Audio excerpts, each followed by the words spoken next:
दिल जो न कह सका, जो बात तुझ में है, तेरी तस्वीर आए बहार बन के लुभा कर, हम इंतजार करेंगे। ये प्रदीप कुमार की 100वीं सालगिरह है। वो प्रदीप कुमार जिनका नाम आते ही एक शाही व्यक्तित्व सामने आ जाता है। चमकता हुआ रंग रूप, चेहरे पर बिखरी मुस्कान और हल्का सा गुरूर। जब वो शहंशाह के तख्त पर बैठे होते तो लगता था कि सच में कहीं का बादशाह बैठा है। मुगल शहजादा, शहंशाह, राजा, राजकुमार, नवाब या रईस, ऐसे कई किरदार हैं उनके नाम। हालांकि उन्होंने बहुत से अलग अलग चरित्र पर्दे पर साकार किए, पर जो यादों में बसे हैं वो है राजसी किरदार। इंतकाम की आग औरत की हसीन फितरत को किस कदर भयानक बना सकती है। प्रदीप कुमार का चेहरा मोहरा, चौड़ा माथा, तलवार कट मूछें, घुंघराले बाल, ऊंची कद काठी और नवाबी चाल ढाल, इस तरह के किरदारों के लिए एकदम परफेक्ट थे। उस पर उनकी आवाज, डिक्शन और हाव भाव में एक गर्वीला एहसास और थोड़ी सी बेफिक्री, जो राजाओं और शहजादों के रोल के लिए उन्हें सही चुनाव साबित करती थी। जब वो पर्दे पर गाढ़ी उर्दू या हिंदी में संवाद बोलते थे तो वो असलियत के बहुत करीब लगता था। ऐसा लगता था कि वो उसी काल का कोई व्यक्ति बोल रहा है। लुटेरे मुझे लूट रहे हैं और मैं सबकी खुशी के लिए बलिदान दे रहा हूँ। मेरे जीवन में हजारों उलझने आई, आज चित्रलेखा आई तो कल कोई और आ सकती है। हालांकि शुरुआत में उन्हें हिंदी उर्दू बिल्कुल नहीं आती थी, पर बम्बई आने के बाद उन्हें महसूस हुआ कि हिंदी फिल्मों में जगह बनाने के लिए हिंदी उर्दू भाषा सीखना बहुत जरूरी है। इसके बाद तो उर्दू पर उनकी इतनी अच्छी कमांड हो गई थी कि जब कमाल अमरोही रजिया सुल्तान फिल्म बनाने जा रहे थे तो अल्तमश के किरदार के लिए उन्होंने प्रदीप कुमार को ही अप्रोच किया, क्योंकि जिस तरह के उर्दू संवाद उस फिल्म में थे उनके साथ कोई दूसरा जस्टिस कर ही नहीं पाता। सुल्तान हिंद से कुव्वतुल मुल्क का खिताब पाकर अमीर के रुतबे पर फायज हुआ। जो वादा किया वो निभाना पड़ेगा। 4 जनवरी 1925 को कलकत्ता में जन्मे प्रदीप कुमार का असली नाम था शीतल बटव्याल। उनके पिता सुरेंद्रनाथ डिस्ट्रिक्ट मजिस्ट्रेट थे और अपने बेटे को भी वकील बनाना चाहते थे। घर में जरा भी फिल्मी माहौल नहीं था, फिल्में देखने तक की परमिशन नहीं थी। प्रदीप कुमार थोड़े बड़े हुए तो ग्रेट ईस्टर्न होटल में रिसेप्शनिस्ट का काम करने लगे। उसी दौर में थोड़ी सी आजादी मिली और अपनी शिफ्ट खत्म होने के बाद वो सिनेमा या थिएटर देखने चले जाते थे। घर पर किसी को पता नहीं था, पता चलता तो नौकरी से हाथ धोना पड़ता। इसीलिए घर पर ओवरटाइम का बहाना बनाया जाता और जो टिप मिलती थी उसे ओवरटाइम का पैसा कहकर घर में दे देते थे। उस समय अशोक कुमार की फिल्में धूम मचा रही थी। बहुत से युवाओं की तरह प्रदीप कुमार भी दादा मुनि के बहुत बड़े फैन थे और उन्हीं की तरह फिल्मों में अभिनय करना चाहते थे। अपने इसी शौक के चलते उन्होंने थिएटर भी करना शुरू कर दिया था और फिर 17 साल की उम्र में अपने पिता की इच्छा के खिलाफ उन्होंने कलकत्ता के अनुराग स्टूडियो में सहायक कैमरामैन की नौकरी कर ली, जहां बांग्ला फिल्मों के मशहूर निर्माता निर्देशक देवकी बोस की नजर उन पर पड़ी और उन्होंने प्रदीप कुमार को बांग्ला फिल्म अलकनंदा में कास्ट कर लिया।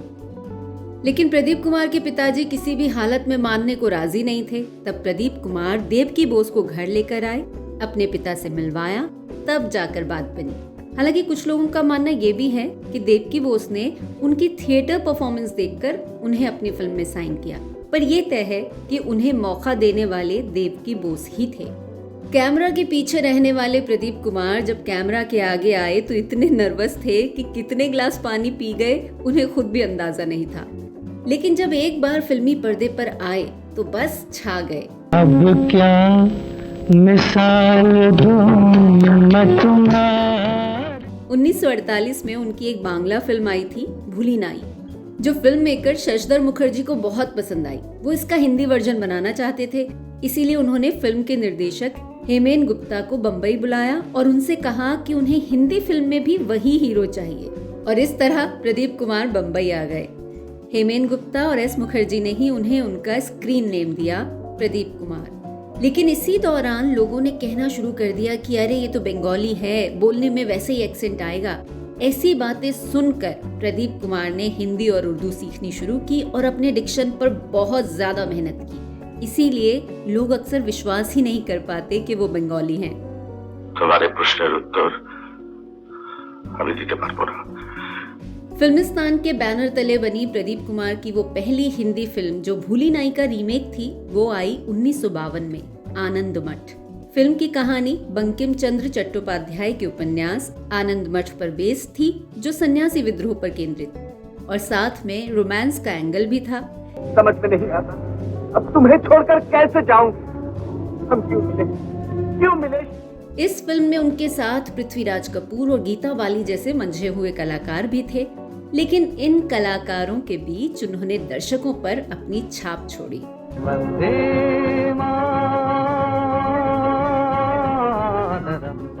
आनंद मठ के बाद आई अनारकली, जो सलीम अनारकली की प्रेम कहानी पर आधारित थी। सल्तनत रहे न रहे, सलीम बादशाह बने न बने, मगर हम तुम साथ जिएंगे, साथ मरेंगे। इसी कहानी पर उन दिनों के आसिफ भी एक फिल्म बना रहे थे, मुगले आजम, पर किसी न किसी वजह से फिल्म बनने में देरी होती ही जा रही थी। इस बीच फिल्मिस्तान ने सलीम अनारकली की कहानी को लेकर इस फिल्म का निर्माण शुरू किया, जिसका निर्देशन किया था नंदलाल जसवंतलाल ने। जब प्रदीप कुमार को अनारकली फिल्म के लिए चुना गया तो उन्हें शहजादों की तरह चलने, उठने, बैठने और बोलने की बाकायदा ट्रेनिंग दी गई। उन्होंने सीखा कि फिल्म में उनके किरदार का पोस्चर कैसा होना चाहिए, और मुगल शहजादे का वो अंदाज उन्होंने जैसे खुद में उतार लिया, इस तरह कि ताउम्र उनकी शख्सियत का हिस्सा बना रहा। अनारकली फिल्म के लिए उन्होंने तलवार चलाना भी सीखा। आखिरकार उनकी ये सारी मेहनत रंग लाई। शहजादा सलीम के किरदार में प्रदीप कुमार को दर्शकों ने बहुत पसंद किया। हिंदुस्तान के नामुराद शहजादे, काश तू भी एक अदना इंसान की तरह मोहब्बत कर सकता। इस फिल्म में अनारकली की भूमिका निभाई बीना राय ने, जिनके साथ प्रदीप कुमार की जोड़ी हमेशा हिट रही। जिंदगी प्यार की दो चार घड़ी होती है। अनारकली के बाद आई प्रदीप कुमार की तीसरी हिट फिल्म नागिन, जो आज तक अपने म्यूजिक के लिए जानी जाती है। जिंदगी के देने वाले, जिंदगी के लेने वाले। इस रोमांटिक फिल्म में उनका किरदार एक जनजाति कबीले के लड़के का था। इसमें वो नागों के साथ खेलते और बीन बजाते हुए दिखे। फिल्म में उनकी स्क्रीन प्रेजेंस ऐसी गजब की थी कि दर्शक उन्हें इग्नोर ही नहीं कर सके। जहां उजाला अंधेरे की गहराइयों में समा जाता है। इसे प्रदीप कुमार की खुशकिस्मती ही कहा जाएगा कि उनकी शुरुआत बम्बई फिल्म इंडस्ट्री में बिना किसी स्ट्रगल के हुई, वो भी फिल्मिस्तान जैसे बड़े बैनर के साथ। और शुरुआत से ही जो फिल्में उनके हिस्से में आई वो बेहद अच्छी म्यूजिकल फिल्में थी, जिन्होंने प्रदीप कुमार को स्थापित करने में महत्वपूर्ण भूमिका निभाई। और प्रदीप कुमार ने भी खुद को साबित करने का कोई मौका गंवाया नहीं, मेहनत करने से पीछे नहीं हटे। शायद इसीलिए वी शांताराम जैसे फिल्मकार ने भी उन्हें अपनी फिल्म सुबह का तारा में कास्ट किया। कोई हुकूमत करने के नशे में पागल है, कोई नाम और इज्जत हासिल करने की हसरत में पागल है। 50 का दशक ऐसा था जब उनकी फिल्में सिल्वर जुबली होती थी। वो इतना व्यस्त रहते थे कि जब B.R. चोपड़ा ने उन्हें अपनी फिल्म कानून में हीरो की भूमिका ऑफर की तो चाहते हुए भी वो ये फिल्म नहीं कर पाए, क्योंकि उनके पास डेट्स ही नहीं थी। फिर ये भूमिका राजेंद्र कुमार की झोली में चली गई। 1956 में प्रदीप कुमार की करीब 10 फिल्में रिलीज हुई। ये कोई छोटी बात नहीं है। 50 के दशक में आई बादशाह, आदले जहांगीर, हूरे अरब जैसी बहुत सी फिल्मों ने उनकी शाही छवि को और भी ज्यादा मजबूत किया। हजारों रंग बदलेगा जमाना, न बदलेगा। ऐतिहासिक, कॉस्ट्यूम ड्रामा जैसी फिल्मों के अलावा उन्होंने इंस्पेक्टर, वकील, कॉलेज गोअर्स जैसे नॉर्मल किरदार भी निभाए। मौसम पे रंग दिल में उमंग, फिर क्यों न जाए पिकनिक। उनकी जोड़ी मीना कुमारी, मधुबाला, नरगिस जैसी अपने समय की मशहूर हीरोइंस के साथ बनी, लेकिन उन्होंने सबसे ज्यादा फिल्में की मीना कुमारी के साथ, 7 फिल्में। इनमें आरती, चित्रलेखा, भीगी रात, बहू बेगम, इन चारों फिल्मों में इन दोनों के साथ अशोक कुमार भी थे। वही अशोक कुमार जिनकी फिल्में देखकर प्रदीप कुमार को फिल्मों में अभिनय का शौक पैदा हुआ। उस समय क्या उन्होंने सोचा होगा कि वो एक दिन अशोक कुमार के साथ स्क्रीन शेयर करेंगे? वो भी किसी एक फिल्म में नहीं बल्कि कई फिल्मों में। मगर मैं इसे मुकाबला नहीं कहता हूँ। ऐसा क्यों? इसलिए कि जानवर निहत्ता, आपके पास बंदूक। एक और इंटरेस्टिंग बात है कि इन सभी फिल्मों में अशोक कुमार मीना कुमारी को चाहते हैं, लेकिन मीना कुमारी चाहती हैं प्रदीप कुमार को। ऐसे तो न देखो के बहक जाए कहीं हम। वैसे असल जिंदगी में प्रदीप कुमार मीना कुमारी को बहुत पसंद करते थे, उन्हें अपना अच्छा दोस्त मानते थे और उनके साथ और भी फिल्में करना चाहते थे, मगर ऐसा हो नहीं पाया। मन रे तू काहे ना दे। प्रदीप कुमार ने मधुबाला के साथ भी 6 फिल्में की, पर उनके साथ सबसे मशहूर जोड़ी बनी बीना राय। इस जोड़ी को दर्शकों ने हमेशा सिर आंखों पर बिठाया। हैरानी की बात है कि अनारकली के 10 साल बाद जब ताजमहल में ये दोनों साथ में दिखे, तब भी इस जोड़ी का वही जादू चला जो अनारकली में चला था। मैं उनके दिल में रहता हूँ, वो मेरे दिल में रहते हैं। संगीतकार रोशन की संगीत ने जैसे जादू सा कर दिया था। जो वादा किया वो निभाना पड़ेगा, पाँव छू लेने दो फूलों को इनायत होगी। शहजादा खुर्रम के लड़कपन और बादशाह शाहजहां की संजीदगी दोनों इस किरदार में थी, जिन्हें प्रदीप कुमार ने बखूबी पर्दे पर उतारा। तुम्हारी जुदाई की आग में जल गया हूँ मुमताज, तुम्हारे गम में राख का ढेर हो गया। इनके अलावा अदालत, डिटेक्टिव, संजोग, मेरी सूरत तेरी आंखें, राखी, उस्तादों के उस्ताद, रात और दिन जैसी फिल्में भी हिट रही। प्रदीप कुमार वाकई भाग्यशाली थे, या उनका चुनाव बेहतरीन था कि उनकी ज्यादातर फिल्मों का गीत संगीत आज भी गुनगुनाया जाता है। दिल लगा कर हम ये समझे जिंदगी फूल सा चेहरा चांद सी रंगत, सवार जन्म लेंगे। लेट 60s तक आते आते प्रदीप कुमार चरित्र भूमिकाओं की तरफ मुड़ गए थे।